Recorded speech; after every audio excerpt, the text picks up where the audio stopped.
আসসালামু আলাইকুম, সবাই কেমন আছেন? আমি আলহামদুলিল্লাহ ভালো আছি। আপনারা সবাই কেমন আছেন?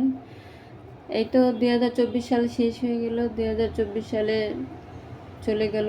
তো আমাদের জীবনে নতুন করে 2025 সাল আসলো। তো 2025 সাল কে কে এরকম ফুল দিয়ে নতুন বছর উদ্বোধন করতেছেন অবশ্যই কমেন্ট করে জানাবেন। আর 2025 সাল যেন আমাদের এই ফুলের মতো, এই ফুল যতটুকু সুন্দর তার চেয়ে অধিক সুন্দর যেন আমাদের জিন্দিগিটা করে দেয় আমাদের রব।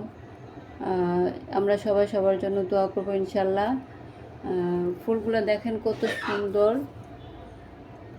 কত সুন্দর ফুল দেখেন। এই যে বেলি ফুল আছে, এত সুন্দর গ্রান, একদম মানে পরাণ একদম শীতল হয়ে যায়। গ্রানগুলো, স্মেলগুলো একদম এত ভালো লাগে। এই ফুলগুলো খুবই সুন্দর। আমাদের জীবনটা যেন আল্লাহ এরকম সুন্দর ফুলের মতো সুন্দর করে দেয়। ফুলটা তো আল্লাহর সৃষ্টি, আমরাও আল্লাহর সৃষ্টি। যেন আল্লাহ আমাদেরকে সবাইকে সুস্থ সুন্দর রাখে এবং সুন্দর একটা নেককার জিন্দিগি দান করে। আমরা সবাই সবার জন্য দোয়া করবো ইনশাআল্লাহ। তো সবাই ভালো থাকবেন। আসসালামু আলাইকুম। 2025 সালের জন্য সবাইকে স্বাগতম।